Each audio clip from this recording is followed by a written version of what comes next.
Good morning. So we decided we were going to have a little adventure today and run out to Huntsville, Alabama to see Brad Williams perform. But first, we thought it might be fun if we went to a Renaissance festival in Summerville, Georgia. Which is ironically the town that my mom and dad grew up in.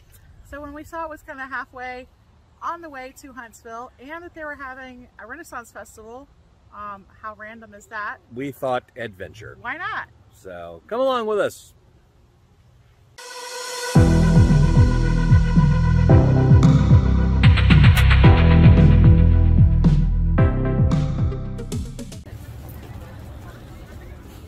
So we're in the park in Summerville, Georgia, and they put up a veterans wall to honor and memorialize people from all different wars here in Chattooga County, Georgia, which is, if you're looking at a map, about an hour and a half north of Atlanta and about 30 minutes north of Rome.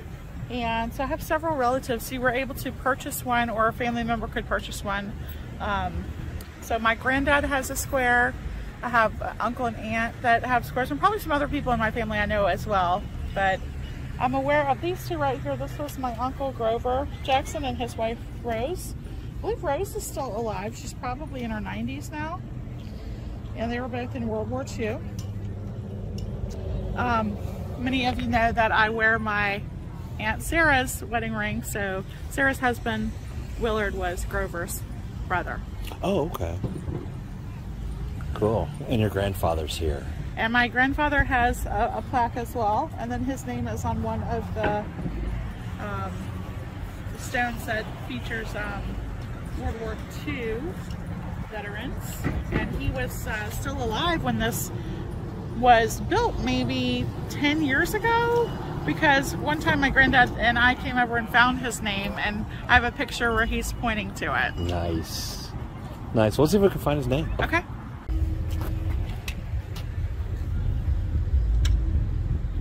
He had a very special connection with World War II. He did. Which is kind of insane towards when you think about it. It is. So what happened was my grandfather got his degree in chemistry from a university in Pennsylvania, and for some reason they didn't draft him at first while the war was going on. The way he would say it was that they would let the STEM majors finish their degree, and he was a chemistry or chemical engineer major. And he got drafted in, so he was in college from like 41 to 44. He got drafted in 44 right after he graduated, took a job with Shell Oil in Chicago, and then he had kind of an interesting story where they told him to go to a certain place and an MP would meet him, and then he got another MP that would say, okay, now board this train and you're going to go here. And I think it took him from Chicago to Indianapolis to Knoxville, and he had no idea where he was going. But he ended up in Knoxville, and then they took him to Oak Ridge, and he tested uranium, and he ended up working on the Manhattan Project, which was the top secret atomic bomb project there. So he had kind of an unusual piece that, he played in World War II in the Army at Oak Ridge. Your grandfather ultimately worked on something that ended World War II. It's true, he did. That's pretty crazy. Yeah, and so here's his stone, and so he, like I said, was alive when this wall was built. Here, you got his picture there. He was very proud of this.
sorry, not 100. He made it to 90 recently and passed away. He made it to 100 in our hearts.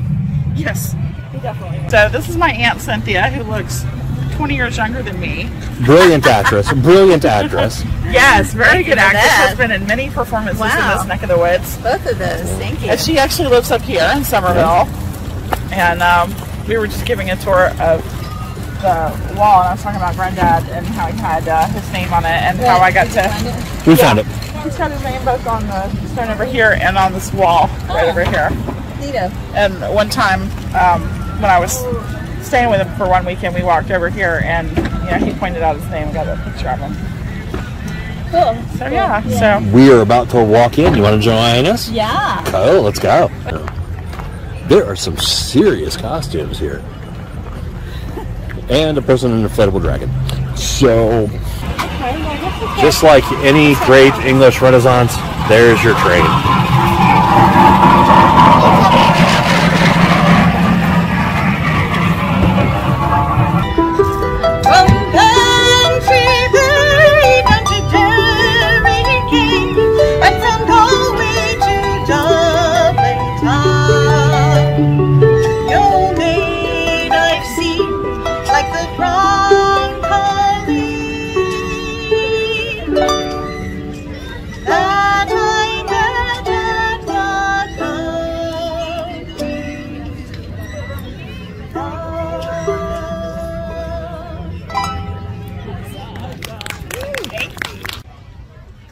So one of the great things about coming to Renaissance festivals is you get to hear some amazing music. And as I always said, you always need to find your people. And I happen to have known this people right here for a very, very long time. I met her when she was in her mid-20s. So we've known each other for about 2 years now. Right. And so add another, like, I don't know, right? 25 to that. Yeah, it's been a long time. But yeah, this lovely lady sang at my wedding. I got to be her maid of honor at her wedding. No, man of honor. Whatever. You were wearing a kilt. I don't judge. So, so I had to ask. First of all, what's it like? You've performed here at the Summerville fair a couple times. I've got to try to get 5 this. years, something like that. So maybe I'm trying to make sure you're in the shot properly. There, very short. I know, and I'm not. And that's what the stick is supposed to fix. Anywho, so you've been doing this fair for a few years now. Yes, about 5 years. About 5 years, and you sound amazing, as you always do. What is it about this little tiny fair that makes you keep coming back out? This particular fair was started by a dear friend of mine, Jeannie. She and her husband, Dave, would come to the Georgia Renaissance Festival, and I've known them for years and years. Well, Dave passed away rather unexpectedly, and in his honor, Jeannie started this Renaissance Festival here in her town, Summerville. It's about 2 hours outside of Atlanta, and these folks really, they appreciate the opportunity for the live entertainment and for the vendors they don't get to see all the time. And I just find people really, this is a really lovely, friendly town. So that's why I keep coming back. Now, one of the things that we noticed in your performance this time is that you sang in multiple languages. Yes. How many languages do you sing in? Because I can barely sing in English. Right, I can sing in English, Gaelic, Italian, Spanish, Ladino, French, a lot. Hebrew. A lot of them. Hebrew. Yeah. Want to make sure we get that one in. Right. I cannot honestly say that I actually speak all of those languages. When I sing in a particular language, I research it enough to know what I'm singing, so I know the translation of what I'm singing. But I couldn't go out in the street and say anything other than, "Excuse me, good sir, Vondarium Ponte Vecchio ma per buttarmi in Arno. I would like to go to Ponte Vecchio to throw myself off the bridge into the Arno." Which is not really polite in our conversation. So. It is an interesting way to meet new people, Isn't it though? It's amazing. You find out what kind of people they are. They're like, oh, you take a left. Right. So, you are also a wonderful performer at the big Georgia Renaissance Festival. Thank you. And Also at Shakespeare's Tavern. Yes, Shakespeare Tavern Playhouse. Yes, which is an amazing place. And we're hoping to be doing some video there soon. Wonderful. Fingers crossed. All right. Especially if I know the right person to get us behind the scenes. I think I can manage. Cool. Yeah. But your music's amazing. Tell everybody how they can find you so that they can hear more of you. Oh my! I don't actually have a business website. Oh, there you go. But if you look up Rivka Levine, RIVKALEVIN, on Facebook, and let me know through a private message this is where you found me, then I'll be happy to communicate with you. Fair enough. Fair enough. Do you have any thoughts for our listeners and viewers and everything? Just have fun. If you are watching this wonderful, incredible man's station, thank you. He is one of the gentlest, kindest, funniest human beings I personally know. Oh, go And on. No. No, really, go on. I like that. I shall. He's kind of cute as well. Isn't that nice? And he is just a very, very dear person to me. So thank you for supporting him and for going on adventures with him. Thank you, Mike. You're wonderful.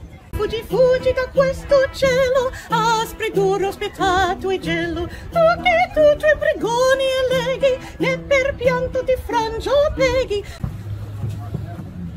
Oh, more jewelry. And we lost you.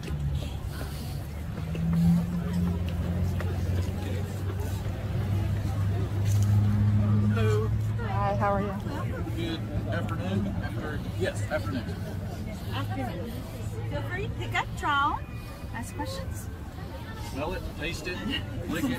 No, it's going too far. Wait, we can't lick it? Going a little far. One of the ones that have been licked, they have been sanitized. So. Fair enough.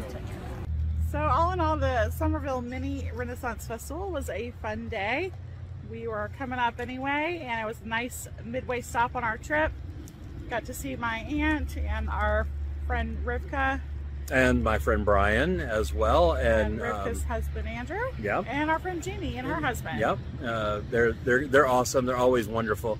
And I think they were just as surprised to see us, which is a nice Rivka's touch. performance was amazing. Love hearing her. She's so good. Wonderful. Alex has known her for a long time. She sang at our wedding. Yep. And they had some cute little booths. There was, your typical things with crafts and jewelry and candles and homemade goods. And we came away with a boatload of Junk food. popcorn and apple pies and chocolate covered Everything, yeah. Bud sampler. How was the so hopefully that'll last for a while, not just to be eaten on this weekend's road trip. Yeah. It'll all get eaten this weekend.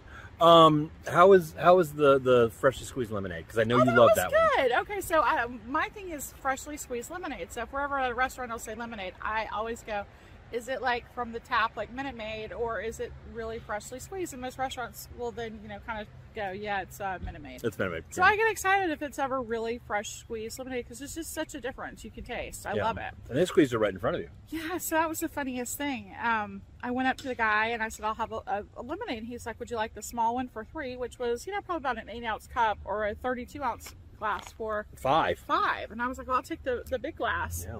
And it was delicious, and I just assumed that they had it already made and we're going to pour it out of this pitcher or something. But no, the man starts to grab lemons and then starts to grab a knife and sugar, and he literally mixed it right in front of me. And it was great. It was very fresh and tasty, but that was an unexpected little treat. Yeah. Especially I think it's, fresh lemonade. I think as far as one-day festivals go, especially because we're about an hour and a half north of Atlanta. Yeah. Summerville, Georgia. I think this is actually worth making the trip for. Alex, it would be nice, if you just want to get out your Renaissance Fair costumes and wear again. Yeah, yeah. Perfect. The closest fall festival for Atlanta is the Charlotte Fair, which is an amazing fair. It's one of my favorites, but it's a 4-hour drive easy. So it's not doing it up and back is kind of cool to do when you're in your 20s. But not anymore. So if you just kind of want a little, get out of town and can be back in Atlanta quickly, this is your stop. Yeah. It had playgrounds for the kids. Today was absolutely gorgeous. There's not a cloud in the sky. Thank you, Tim. And this Yeah, is a nice little inside joke from the Tim Tracker. Yeah, blog. I think all in all they did a good job. They The weather was really perfect. enjoyed. The It's like weather's fantastic. 60 degrees and beautiful, and so it's perfect for wearing, long sleeves. Being this is first weekend in November. November, yeah. So it was really lovely, and just we had a nice time. That was a good time.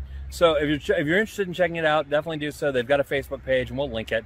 And now we have another adventure to go to. We do, getting back on the road and heading Back on the toward road, Huntsville. Probably stop for lunch somewhere. Yeah, I think that's probably a good idea. Yeah. We did have a corn dog. The corn dog was fantastic, and you had the fried pickles. My aunt and I split some fried pickles, and that was good. But it wasn't, enough for lunch. But it was good. A good snack. It was a good snack to walk with. It was a good snack. Oh, and the stuff was inexpensive.